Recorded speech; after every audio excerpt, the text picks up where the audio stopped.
O Senhor esteja convosco. Ele está no meio de nós. Proclamação do Evangelho de Nosso Senhor Jesus Cristo segundo Lucas. Glória a vós, Senhor. Naquele tempo, Jesus entrou no templo, começou a expulsar os vendedores e disse: Está escrito, minha casa será casa de oração. No entanto, vós fizeste dela um antro de ladrões. Jesus ensinava todos os dias no templo. Os sumos sacerdotes, os mestres da lei e os notáveis do povo procuravam um modo de matá-lo, mas não sabiam o que fazer, porque o povo todo ficava fascinado quando ouvia Jesus falar. Palavra da salvação. Glória a vós, Senhor.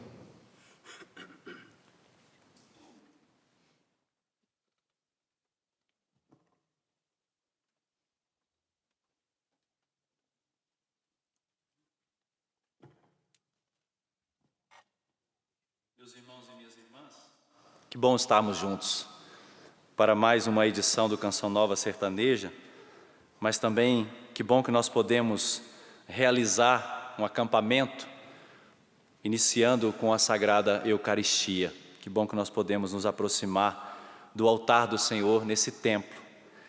E eu gostaria de começar a homilia de hoje desafiando o mentor desse acampamento, para um grande compositor e um grande cantor da música católica brasileira, que compôs uma música, o senhor me corrige se eu estiver errado, eu não sei quando ele compôs essa música, mas era a música que nós cantamos no canto de entrada. E a canção diz: Senhor, eu quero entrar no santuário para te louvar. Ó, dá-me mãos limpas e o coração puro. Então, eu queria que o senhor cantasse para nós essa música. O senhor sabe mais ou menos quando ela foi composta?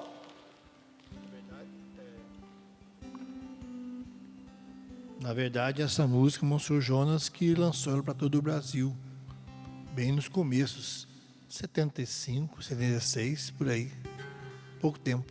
Pouco tempo.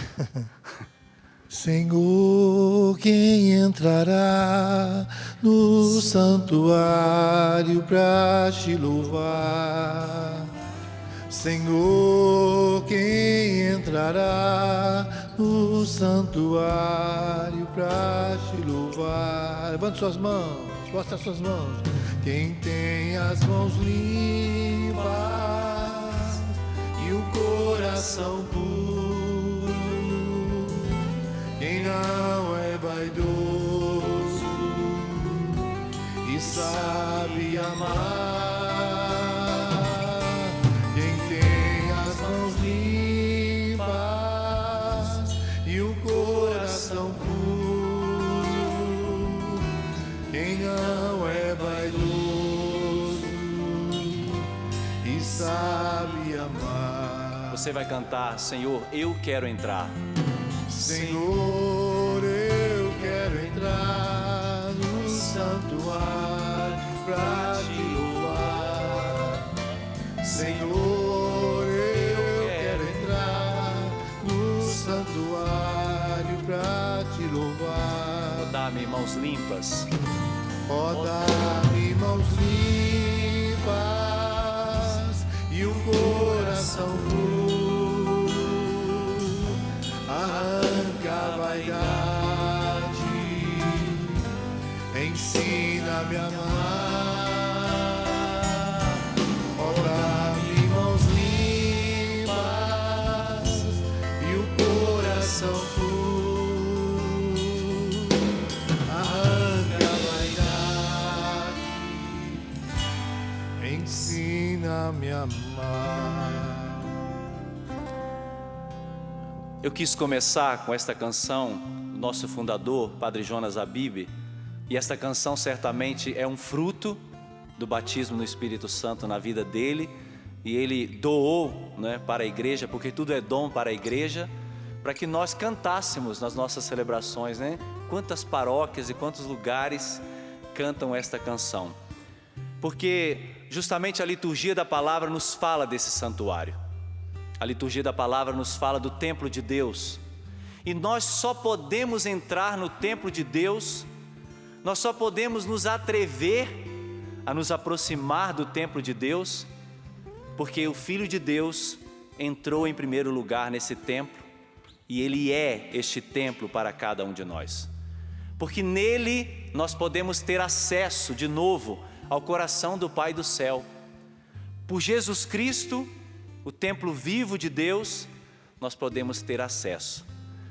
E Ele faz isso através do seu santo sacrifício, nos purificando, nos lavando, nos libertando dos nossos pecados, nos fazendo passar de uma vida velha para uma vida nova, abraçando a graça de uma vida nova, de um novo nascimento.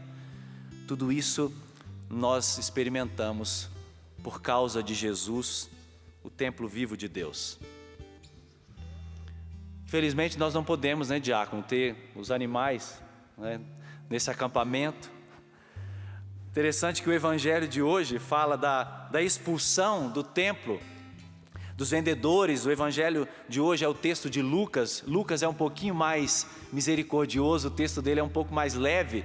Mas, por exemplo, o evangelista João fala inclusive que Jesus fez um chicote, expulsou os bois, os animais, derrubou a banca dos vendedores, daqueles que eram os cambistas que trocavam as moedas. Mas quando nós vemos toda esta manifestação de Jesus assim, parece contraditória com Jesus manso e humilde de coração que realiza isso. Mas o problema de Jesus não era com os animais. O problema de Jesus não era com os animais. Não, o templo não foi profanado por causa dos bois, das ovelhas, dos cordeiros, das pombas, das ofertas do povo de Deus que eram feitas ali. Não foi por isso. O templo foi profanado porque os corações se corromperam, porque os corações se desviaram de Deus, porque os corações transformaram a relação com Deus numa troca, num comércio. Por isso que Jesus entrou no templo e ali expulsa aquelas realidades para nos mostrar que Ele quer também dos nossos corações expulsar tudo que nos afasta de Deus, tudo que tira o lugar de Deus na nossa vida. Jesus não quer. Mas eu disse que Jesus, Ele não tinha nenhum problema com os animais, diácono Nelson Correia, porque hoje, conversando com um biblista, para não falar besteira, e eu estava dizendo para ele, mas se nós formos olhar os versículos que antecedem o evangelho de hoje, Jesus está na entrada triunfal em Jerusalém, e Ele entrou triunfante em Jerusalém montado em quê, diácono? Num jumento, não é? Engraçado que o texto não tem uma interrupção, não fala que Jesus desceu do jumento, do texto de Lucas, e depois entrou no templo, porque a sequência do texto, Jesus chora sobre Jerusalém, inclusive, foi o evangelho de ontem. Pensem vocês, o jumento recolheu até as lágrimas do Redentor. O jumento foi também ali o lugar onde caíram as lágrimas de Jesus. E depois Jesus continuou a sua entrada no templo, e como eu disse, o texto não fala se Jesus já tinha desmontado, se Jesus já tinha pulado fora. Engraçado, diácono, que o texto fala inclusive que Jesus teve que ser ajudado para montar no jumento. O jumento é um animal, brabo, difícil, de ser montado, porque Jesus não era habilidoso, com o cavalo, igual esse padre que celebra, Já caí do cavalo uma vez, meu pai comprou uma vez um cavalo bem mansinho que caiu da ponte, comigo, com a minha irmã e com a minha mãe, Então, Jesus também não tinha muita habilidade com o cavalo e foi ajudado a montar naquele jumento. Mas eu só quis ilustrar isso daqui para dar paz ao coração do diácono Nelson Correia, porque Jesus não tinha nenhum problema com os bois e com os animais, porque se ele tivesse, a própria mãe e o pai ofereceram o quê? Um par de rolas no templo quando ele foi apresentado, e certamente todos os anos o pai e a mãe de Jesus e ele ofereciam sacrifícios no templo, porque eram judeus fervorosos, obedeciam os preceitos do Senhor. Então, o ponto está justamente o que Jesus encontrou ali no coração das pessoas. Foi o que Jesus encontrou no coração onde era para ser o lugar de encontro com Deus, se tornou um lugar de comércio. Então Jesus não tinha nenhum problema com os animais, né? Que bênção, né, diácono? Os animais para o povo da roça, né? A dependência, a riqueza que é, a fartura, a sobrevivência, o que o povo da roça tem na relação com os animais é uma coisa preciosa, né? E como a gente pode pensar, por exemplo, né, um animalzinho tão belo que é uma galinha caipira, né? Que coloca os seus ovinhos maravilhosos de ouro. Me recordava, pensando nessa celebração de hoje, nessa homilia, meus pais moram no sítio até hoje, moram na roça. E eu sempre falava com meus irmãos no seminário, né, das iguarias ali da roça, sobretudo, né, os ovos caipiras. E aí os irmãos do seminário ficavam, né, de olhos assim bem abertos. E numa ocasião aconteceu que nós estávamos em 2005, se não me engano, indo para a ordenação do padre Roger Luiz em Itaperuna, e a minha cidade, Rio Pomba, fica no caminho. E aí aquele micro-ônibus com quase 20 seminaristas passou na casa da minha mãe, ficamos lá 2 dias. Imagine vocês, 20 seminaristas para serem alimentados com ovos caipira. Eu me recordo que a minha mãe chamou a vizinha, colocaram, né, 4 frigideiras no fogão, as 4 bocas, e isso porque o fogão a lenha lá fora já estava também a todo vapor. E começaram, né, a fritar os ovos, e mais ou menos 90 ovos, né, naquela refeição. Então, a preciosidade que é, né? Você estava lá, né? Você estava lá. O Padre Marcos estava lá. A preciosidade que é esta realidade para o povo do campo, para o povo da roça, né, que depende disso. Então, fechando essa ideia, o que Jesus tinha ali no peito e no coração, que parecia que era uma raiva, mas não era, era um zelo por aqueles que transformaram a relação com Deus num comércio. E aí, quando nós vamos olhar, por exemplo, para a realidade do templo, né, como eu falei, a liturgia da palavra de hoje que nos é apresentada, ela é uma cerimônia de purificação do templo. A primeira leitura de hoje, maravilhosa. Nós vemos que o templo precisou ser reconsagrado depois daquela profanação, na primeira leitura de hoje. E no Evangelho, Jesus, o purificador do templo, entra justamente para realizar de novo essa cerimônia, que era feita em todos os momentos que o templo era profanado. Então, Israel conhecia muito bem esses rituais de purificação. Você sabe que Jesus esteve no templo, nos braços da mãe e do pai, quando ele foi apresentado, não é?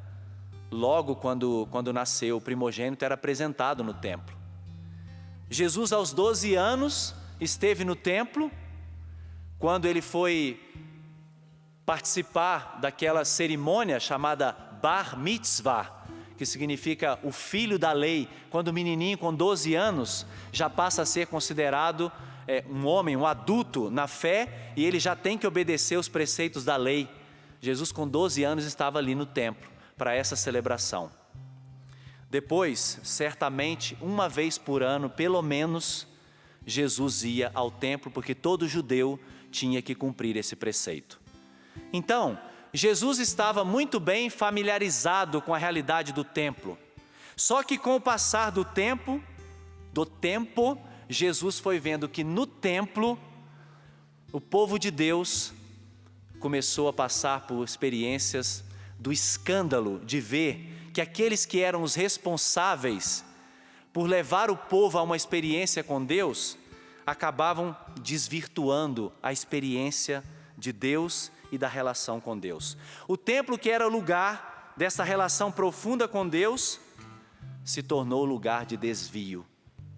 Nós podemos correr esse risco, meus irmãos.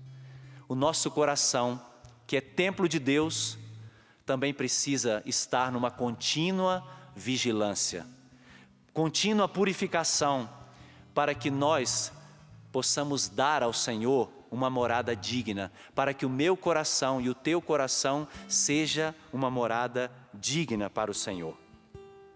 Quem é que entra no templo? Jesus, o Senhor. Só que quando Jesus entra no templo, ele supera todos aqueles sumos sacerdotes que atuavam no templo. Porque quem é esse novo, esse sumo e eterno sacerdote? Ele é aquele que nos convinha, diz a carta aos Hebreus, santo, inocente, sem mancha, separado dos pecadores e elevado acima dos céus. Vou repetir, Jesus que entra no templo, agora o sumo e eterno sacerdote, é aquele que nos convinha, porque todos os outros sacerdotes eram incapazes de oferecer sacrifícios que fossem redenção para o povo, eram insuficientes.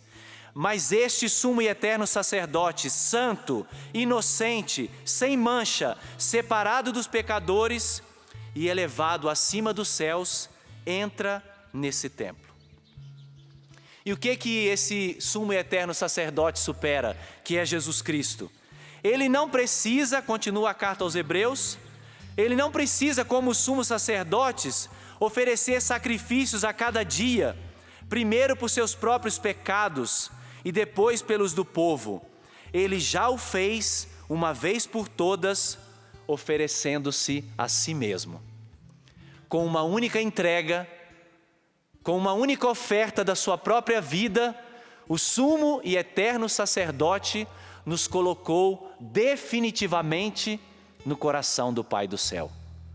Foi isso que Jesus fez ao entrar no templo de Jerusalém, e é o que Ele faz agora ao entrar no templo do teu coração, no templo do meu coração. E o que é que Jesus expulsa ali na realidade do templo? Porque aqui, na palavra os vendedores, a gente pode colocar muita coisa. Porque com o passar do tempo, o povo de Deus foi perdendo muita coisa que foi pouco a pouco sendo deturpada. Eu separei aqui alguns elementos que retratam muito bem o que Jesus expulsou do templo. A primeira coisa é aquela concepção do sacerdócio antigo. Aquela concepção do sacerdócio antigo que era praticamente uma realidade quase que teatral. Porque o sacerdote atuava no momento ali da celebração, depois ele tirava as suas vestes e ele continuava a sua vida, e sacrifício e oferta, vida, eram separadas. Não se associava. Pensem vocês, só para iluminar a cabeça de vocês, para não ficar confuso. Se recorda daquela parábola do bom samaritano? Quando aquele homem caído ali e passa por ele um sacerdote, lembram-se? Por que aquele sacerdote não podia parar? Estava com pressa? Tinha que ir para onde? Se a vida dele era sacerdócio, por que ele não olhou para aquele homem? Por que ele não atendeu a necessidade daquele homem que precisava dele naquela hora? Por que ele não abraçou as feridas daquele homem e não cuidou daquele homem? Porque o sacerdócio tinha se corrompido. O sacerdócio tinha se corrompido. E Jesus, o sumo e eterno sacerdote, agora ele é ao mesmo tempo altar, sacerdote e vítima. Não se dissocia, está tudo unido. E eu e você, por causa do nosso batismo, nós também nos tornamos sacerdotes, profetas e reis, pelo nosso batismo. Então, quando você se aproxima desse altar e celebra com Jesus a sua entrega ao Pai, porque nós nos unimos a Ele, você não pode sair e se afastar desse altar e voltar para a sua vida velha, como se nada aqui tivesse acontecido. Não. Porque isso não estou falando só para o sacerdote, eu estou falando para você, que é batizado e é batizada. Você não pode separar a sua vida daquilo que acontece aqui. Jesus é ao mesmo tempo altar, sacerdote e vítima. Está tudo unido. Então você também tem que se oferecer junto com Ele. Você também tem que fazer da sua vida um sacrifício de louvor, no seu modo de agir, no seu modo de proceder. Então, quando Jesus entra no templo, Ele está expulsando aquele sacerdócio antigo, e está trazendo agora um novo sacerdócio. o sacerdote que sabe ter compaixão do seu povo, o sacerdote que sabe deixar as 99 e ir atrás de uma que se perdeu. Não foi isso que o Padre Jonas fez com você? Não foi isso que, na vida desse sacerdote, um dos frutos do batismo no Espírito Santo na vida do Padre Jonas, não foi renovar o sacerdócio dele? Você falava para mim ontem, né? Sobre o ardor missionário do padre, incansável, né? Hoje ele está limitado, não sei se ele está acompanhando, ele está na casa dele, está fazendo o seu tratamento, está sendo cuidado, mas o Padre Jonas esteve muito no meio do povo. O Padre João deixou-se consumir pelo povo. O diácono Nelsinho me contava ontem das confissões até tarde nos Maranatás que o Padre Jonas atendia, até tarde da noite, madrugada, para atender os jovens. Um fruto do batismo no Espírito Santo que renovou o sacerdócio do Padre Jonas e o curou e o libertou daquela mágoa que ele trazia. Ele conta isso publicamente. O Padre Jonas trazia dentro dele uma mágoa, uma situação difícil que ele vivia, e quando ele recebeu a graça do batismo no Espírito Santo, ele foi curado, ele foi liberto. Que bonito esse fruto na vida do Padre Jonas, e esse fruto precisa estar na minha vida e na sua vida também. Esse fruto do batismo no Espírito Santo precisa renovar essa dimensão do meu sacerdócio, e também você como batizado do seu sacerdócio pelo batismo, de unir a sua vida profundamente à vida de Cristo e se gastar por causa dele, doar a sua vida, se entregar completamente por causa de Jesus.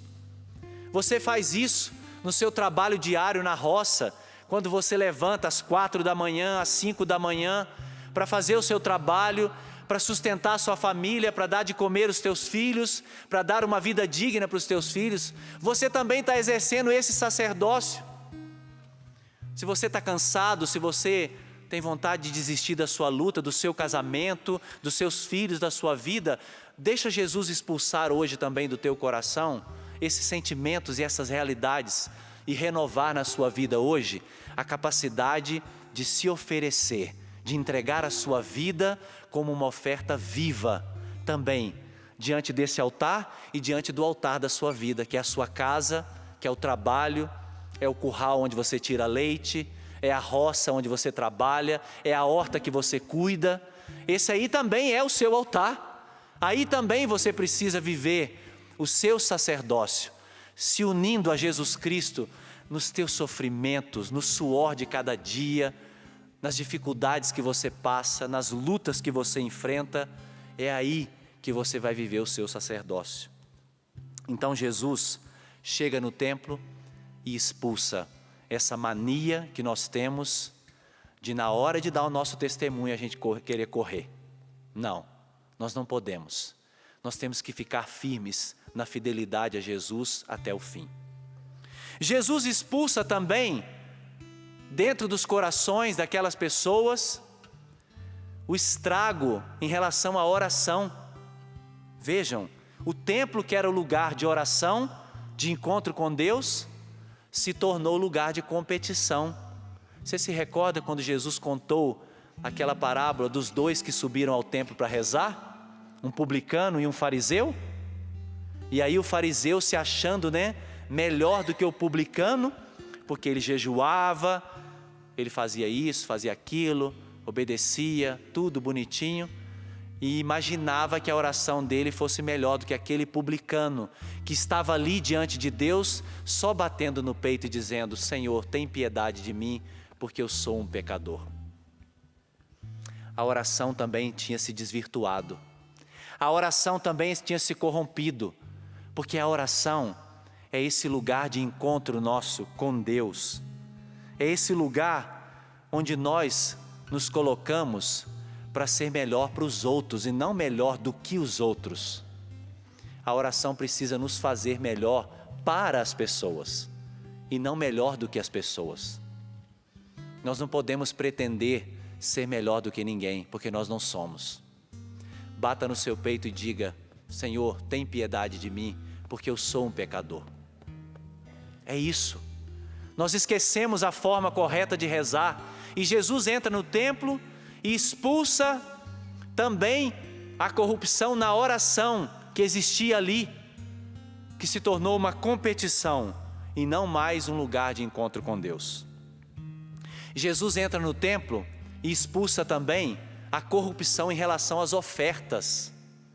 Você se recorda quando Jesus estava ali no templo observando e aquela mulher, aquela viúva, vai lá e oferece só uma moedinha e os outros colocando as suas ofertas, as suas quantias? Aquela concepção errada de que se eu dou mais, eu recebo mais.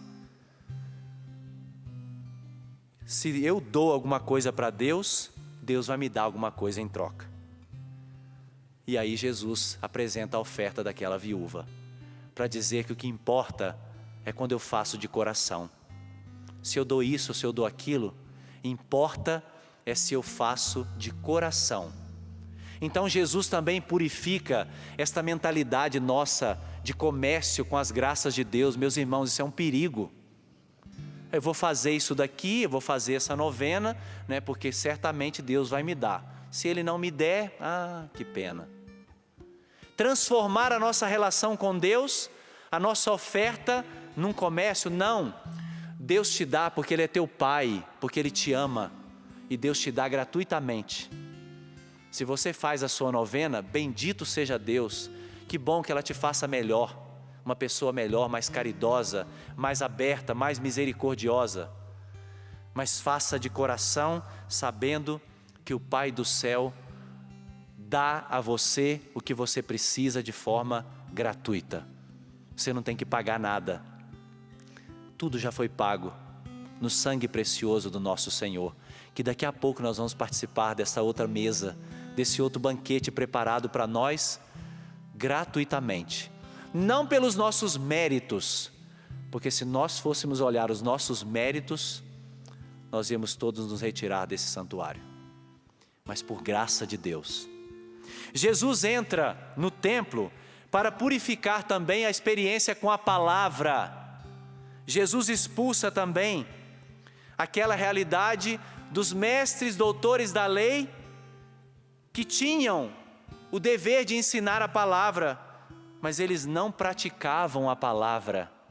Eles amarravam fardos pesados sobre o povo, mas eles não estavam dispostos a carregar nem com o dedo aqueles fardos. Uma palavra que estava dissociada da vida. Uma palavra sem autoridade. Porque a autoridade vem do testemunho, da coerência de vida. Coerência de vida. Jesus expulsa então esta realidade da palavra de Deus que muitas vezes não cai no nosso coração, porque a gente não permite. E aí nós escutamos a palavra, mas agimos completamente diferente no nosso dia a dia. Jesus também quer expulsar dos nossos corações esta falta de zelo com o nosso testemunho. As pessoas que trabalham com você podem ver em você uma pessoa de Deus? Quando você bate o cabo da sua enxada no seu dedo, o seu vizinho sabe que você é uma pessoa de Deus? Ou ele escuta de longe os seus palavrões? Os nomes que você chama? Porque é ali, na vida, no dia a dia, que nós testemunhamos a palavra que nós escutamos, a palavra da qual nós nos alimentamos. É ali na nossa vida, no escondido, talvez no lugar onde ninguém vê, mas ali precisa se dar o nosso testemunho. Jesus expulsa do templo aquela mania dos doutores da lei, dos fariseus e dos mestres, de ensinar uma coisa e viver outra, de falar uma coisa e praticar outra completamente diferente. Nós não podemos, tem que ser uma coisa só.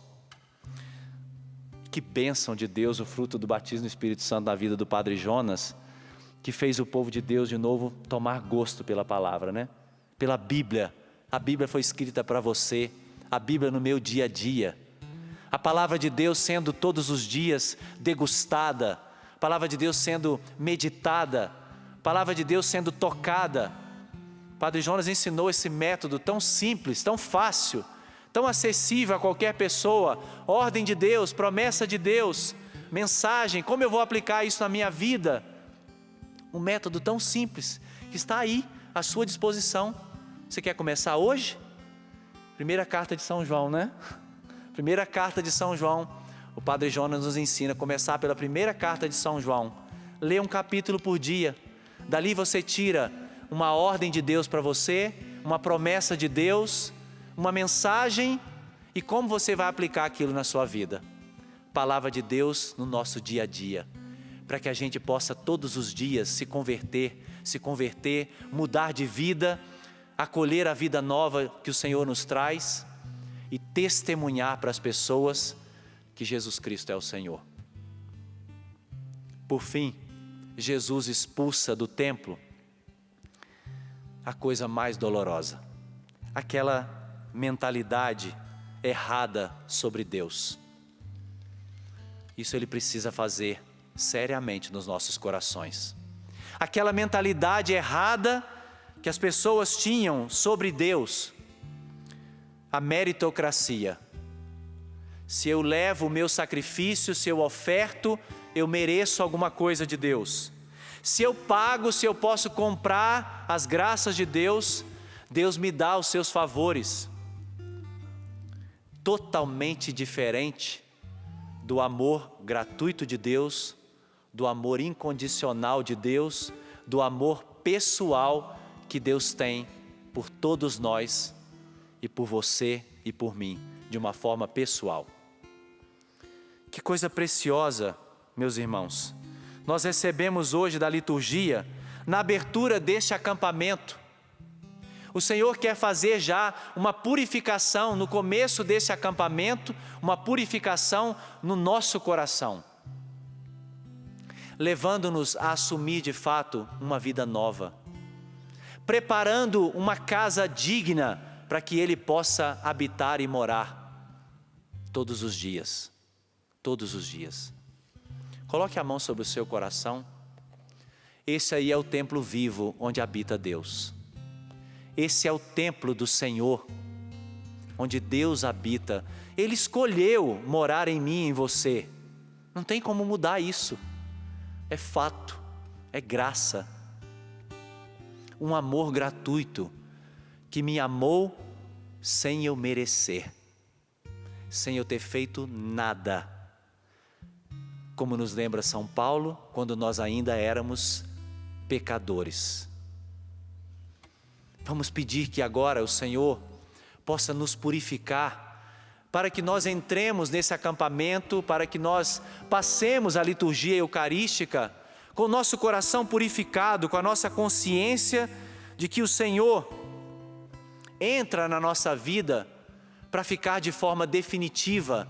E nós precisamos cuidar desse templo vivo, que é o nosso coração, honrando a Deus com os nossos atos, com o nosso comportamento, com a nossa maneira de pensar, com a nossa maneira de ver as coisas. Nós precisamos, Senhor. Eu quero pedir, Senhor, para mim e para os meus irmãos, a graça dessa purificação. Entra, Jesus, como entraste naquele templo, e expulse dos nossos corações todas as realidades que se perderam dentro de nós, ou que se corromperam dentro de nós. A nossa oração, a nossa oferta a Deus, o amor pela palavra, a nossa experiência com o Senhor, o sacerdócio, que tudo isso seja purificado, para que nós possamos celebrar com toda a dignidade este mistério da Tua entrega total, da Tua entrega ao Pai do céu. Vá pedindo agora com as Tuas palavras essa purificação. Peça com as Tuas palavras que Deus agora purifique você, lave as Tuas faltas, as Tuas infidelidades, os Teus desânimos, Tua vontade de desistir, as realidades que você viveu durante essa semana. Peça que o Senhor agora realize essa renovação no seu coração, no seu interior. E como fez na vida do Padre Jonas, batize você no Espírito Santo mais uma vez. Mergulhe você no Espírito Santo, para que tudo que está no seu coração que não pertence a Deus, seja agora expulso. vá embora e agora permaneça dentro de você somente as coisas de Deus, somente as graças de Deus, somente a vida nova que o Senhor conquistou para nós. Que fique somente isso dentro de nós. É isso que nós te pedimos, nosso Senhor e nosso Deus. Senhor, já posso entrar no santuário pra te louvar.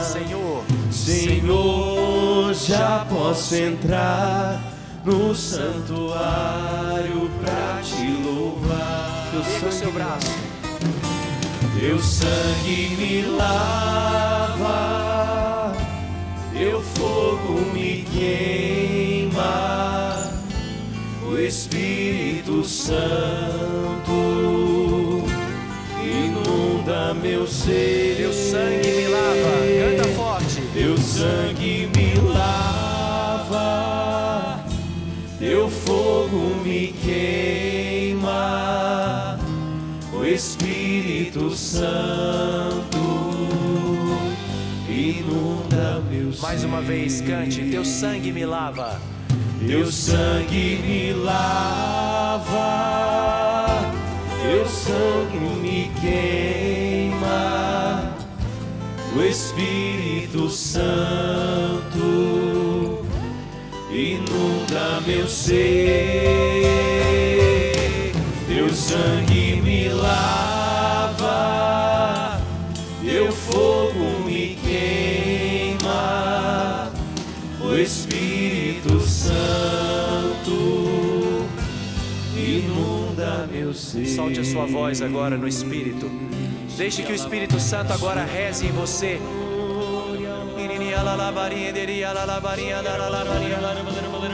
Peça esse batismo no Espírito, esta renovação de Deus nas nossas vidas. Você que está aqui, você que está em casa, que o Espírito Santo agora seja derramado sobre nós, sobre a nossa vida, sobre todo o nosso ser. Nos dê a graça de uma vida nova, de um novo nascimento, de uma experiência nova com o Senhor nesta celebração eucarística. Vem, Espírito Santo.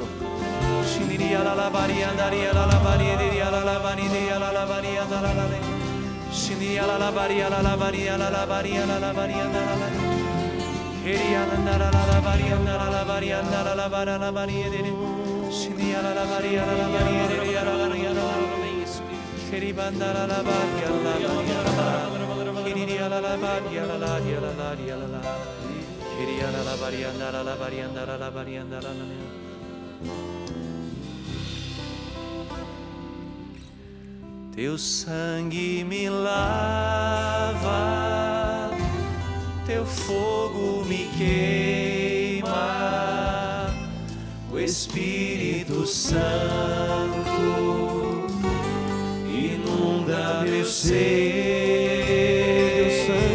Teu sangue me lava, teu fogo me queima, o Espírito Santo inunda meu ser. Glória ao Pai, ao Filho e ao Espírito Santo, como era no princípio, agora e sempre.